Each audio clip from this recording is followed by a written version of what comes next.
Hi అండి. ఈరోజు breakfast recipe వచ్చేసి వడ అండి. అయితే వితౌట్ ఆయిల్ ట్రై చేస్తున్నాను.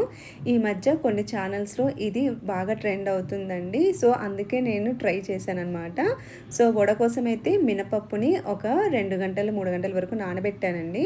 తర్వాత ఇలా మిక్సీ జార్‌లోకి మార్చేసుకొని మనము మిక్సీ పట్టుకోవాలి. మనకు వడ కన్సిస్టెన్సీ ఎలా ఉండాలో తెలుసు కదండీ.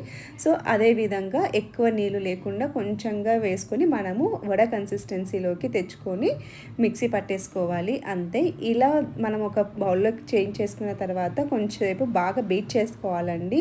ఇంకా మీ దగ్గర బీటర్ మిషన్స్ ఉంటే దాంతో అయినా చేసుకున్నా బాగుంటుంది, లేదంటే ఇలా చేసుకున్నా సరిపోతుందండి. ఇలా బాగా మనము కలబెట్టుకున్న తర్వాత వాటర్లో వేసి చూస్తే ఇలా పైకి తేలుతుందనమాట. వడ కన్సిస్టెన్సీ అనేది ఇలా ఉండాలి. మనము తర్వాత తీసేసుకొని ఇందులోకి కొంచెము సరిపడిన సాల్ట్, కొంచెము పచ్చిమిర్చి, అల్లము, జీలకర్ర కూడా వేసేసుకొని మళ్ళీ ఒకసారి బాగా మిక్స్ చేసేసుకోవాలండి.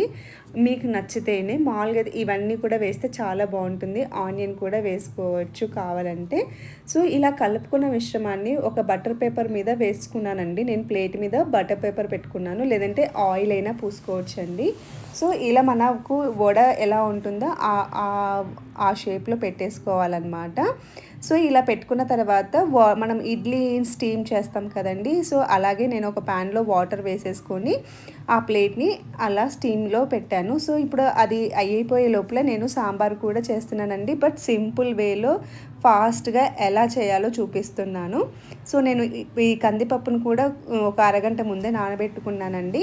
సో, ఇప్పుడు కుక్కర్లోకి ఈ కందిపప్పును వేసేసుకొని అలాగే దాంట్లోకి కొంచెం పసుపు, నేను క్యారెట్, ఆలు, ఆనియన్ని తరుక్కున్నానండి. సో, వాటిని కూడా ఒకటేసారి నేను కుక్కర్లోకి మార్చేసుకుంటున్నాను.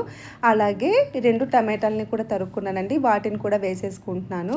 సో, ఇలా వేసుకున్న తర్వాత ఈ కూరగాయలు మునిగే వరకు మనము వాటర్ వేసుకొని కుక్కర్ మూత పెట్టేసుకొని మనము అవి ఉడికే వరకు ఉడికించుకోవాలండి. ఒక 2-3 విజిల్స్ వరకు. ఈ లోపల అందులో సాంబార్ మసాలా కోసం నేను ఎప్పుడు ఇలా ఫ్రెష్గానే ప్రిపేర్ చేస్తానండి. సో, దీనికోసము జీలకర్ర, సోంపు, మిరియాలు, మెంతులు, శనగపప్పు, మినపప్పు, ఎండుమిర్చి, చెక్క, లవంగాలండి. అలాగే వెల్లుల్లి మామూలుగా మీరు ప్రిపేర్ చేసుకొని పెట్టుకునే దానికైతే వెల్లుల్లి వేసుకోకుండా అప్పుడు యాడ్ చేసుకుంటే సరిపోతుందండి. వెల్లుల్లి వేసుకుంటే స్టోర్ చేసుకోవడానికి కుదరదు. అలాగే ధనియాలు కూడా వేసుకోవాలండి. నేను మళ్ళీ వేసాను మర్చిపోయి, అది చూపించలేదు. తర్వాత మిక్సీలోకి కొబ్బరి కూడా యాడ్ చేసుకొని ఇలా పౌడర్ లాగా చేసుకోవాలి. సో, ఇప్పుడు కుక్కర్ విజిల్ వచ్చేసిందండి. చూసారు కదా, అన్నీ కూడా బాగా ఉడికిపోయాయి.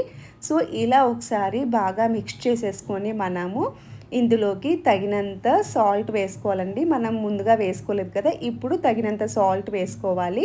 అలాగే మనము ప్రిపేర్ చేసుకున్న సాంబార్ మసాలాను కూడా వేసుకోవాలండి. నేనైతే 3 టేబుల్ స్పూన్స్ వరకు వాడాను. సో, అలాగే చింతపండు గుజ్జు కూడా అండి. నేను చూపించిన కప్పుతో 1 కప్పు వేసుకున్నాను అంతే. సో, ఇప్పుడు మళ్ళీ ఇవన్నీ కూడా బాగా మిక్స్ చేసేసుకొని మరుగొచ్చేంత వరకు పెట్టుకుంటే మన సాంబార్ అనేది రెడీ అయిపోతుందండి. సో, ఇది మరుగొచ్చే లోపల మనం ఇందులోకి ఆయిల్ వేసుకోలేదు కాబట్టి ఇప్పుడు సపరేట్గా పోపు పెట్టుకుంటున్నానండి. సో, ఆ పోపును కూడా మనము ఇందులోకి యాడ్ చేసేసుకుంటే సరిపోతుంది. సో, ఇప్పుడు బాగా బాయిల్ అయిపోతుందండి. సో, ఇప్పుడు సాంబార్ కూడా రెడీ. సో, మనము స్టీమ్లో పెట్టుకున్న ఇడ్లీ కూడా 12 మినిట్స్కి అయ్యిందండి. కాకపోతే ఆయిల్లో ఫ్రై చేస్తే పొంగుతుంది కదా, అలా ఉండదు. ఇలా మనం పెట్టింది ఎలా ఉందో అలా ఉడికిపోయి ఉంటుందండి అంతే. ఉడికిపోయి ఇలా కూడా నాకైతే చాలా బాగానే ఉంది. కాకపోతే ఆయిల్లెస్ ఫుడ్ వద్దనుకున్న వాళ్ళకి ఇలా తీసుకుంటే బాగుంటుంది. వడని కూడా డైట్లో తీసుకునేటట్టు ఉంటుందన్నమాట. సో, ఆయిల్లో వద్దనుకున్న వాళ్ళు ఇలా చేసుకోవచ్చండి. ఉడికిపోయి చాలా బాగుంది. సో, అలాగే అలా ట్రై చేసామండి. ఇంకా ఇలా మామూలుగా కూడా పిల్లలకి ఇలా కూడా చేసిచ్చానమాట. సో, ఇలాగా ఆవిరి మీద ట్రై చేసామండి. అలాగే నార్మల్గా కూడా ఆయిల్లో వడని ఫ్రై చేసేసుకొని ఈరోజు తీసుకున్నాము. మీకు ఆవిరి మీద చేసిన వడలు ఎలా అనిపించాయో నాకు చెప్పచ్చండి కామెంట్ సెక్షన్ ద్వారా. సో, ఈరోజు 2 రెసిపీస్ ఇవేనండి. సాంబార్ కూడా మీకు సింపుల్ వేలో నచ్చిందనే అనుకుంటున్నాను. సో, మీకు కనుక నచ్చినట్లయితే నా ఛానల్ని లైక్ చేసి, షేర్ చేసి, సబ్స్క్రైబ్ చేసుకోండి. Thank you so much for watching.